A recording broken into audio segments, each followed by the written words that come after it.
Coach Bob Schron, the Citizen, one of your key words for your teams are resilience and grit. Fourth quarter, I mean, was that part of the? Yeah, I mean, it showed itself over and over tonight. You know, I thought they were great all night. I thought we ended the first half on a real flurry. But anytime we got any semblance of lead or cushion, they crushed it right away. I mean, to go from down 6 to up 4 the way they did in the last 4 minutes, it's hard to do when this place is rocking like that. And they have a heck of a team and really poised and hard to beat. Brad, here on your left, Sarah Todd, the Philadelphia Inquirer, Philly.com. Redick and Ilyasova missed a lot of shots, a lot of wide open looks late in the game. Are you coming away thinking, like, we're lucky that they just didn't knock those down in those moments? Well, I think Ilyasova hit the one in the fourth. Redick's last shot was incredible that he made. He missed at least one open one that I remember vividly where we just lost him at the start of the second half and one in the fourth.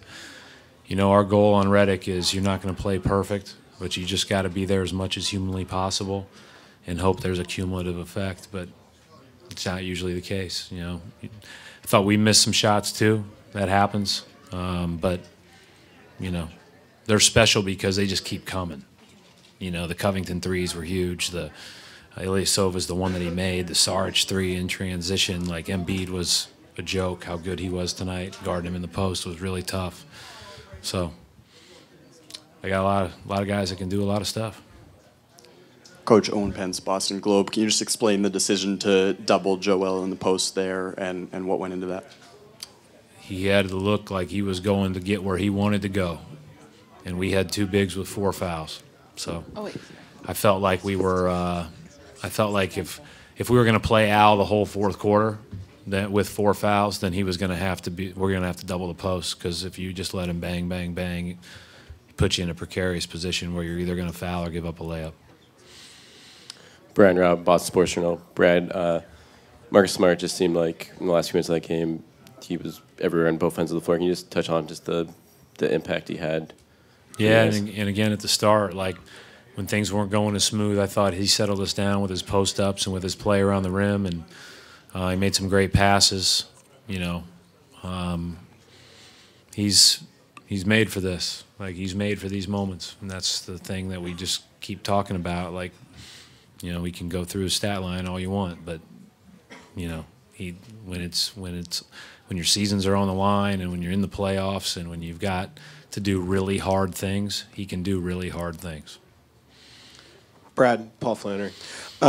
Brett was in here saying that, you know, they know that in the future, if they're going to do anything, they're going to have to go through you guys. And given the way both these teams are set up, does this feel like the start of, you know, the next 4 or 5 years of? I know you just got through this series, but does this feel like the start of something big between these two teams? You know, I think that we've, you know, as Philly has grown over the last couple of years, you know, because we play them in the preseason often, and because we play them 4 times every year because they're in our division, I think we've had our eye on Philly a long time before that. You know, and I thought Brett and his system have put us in a bind on both ends of the floors. You know, 5 years ago when I first entered the league, and so spent a lot of time trying to figure out how we could play a little bit better. You know, you think about how much we turned it over in the regular season against them, how much issues we've had guarding some of their actions. You know, he's a heck of a coach. They have a heck of a situation, and they have a lot of young talent. They're going to be good for a long time, and I don't take these opportunities for granted, and I know they're not given. So, you know, I hope that we're all back here talking about it a year from now. Coach Taylor Snow, Celtics.com. What went into the decision to put Jalen back in the starting lineup, and how do you feel that impacted the team? With Shane out, we didn't have a backup point. If Smart or Terry would have gotten fouls early, we would have been forced to play them extended minutes without a break. And, you know, I felt Smart was playing so well in the first half. I felt like we were trying to get through the first 5 minutes of the second to put him back in. But he was, you know, the nice part about Smart, Jalen comes back from his deal. He started all year. He's like, I think bringing off bench is a great idea. I tell Smart this, you know, that we're going to start Jalen. He's good. You know, we've kind of got a team like that. I think that starts with when you can do that with Baines all year. You know, when older guys accept that really helps. Brad, Jacob Toby, CLNS Media. Hi, Jake. Can you put into perspective, since you've got to the Celtics, what the whole experience has been like? You're now going to your second straight Eastern Conference Finals. I mean, what has the ride been like, and what kind of did you and Danny envision this team being, you know, 3-4 years down the road? You know, I could never have. You know, when you get here, you're flattered by the thought of the Boston Celtics, and all you're thinking about is the tradition and history. You realize that if you're going to break records here, you're probably going to break bad ones because none of the good ones are reachable. And so, like, ultimately, you know you're going to get a chance to play in a great city in front of great fans, and the responsibility that comes with that, our guys feel.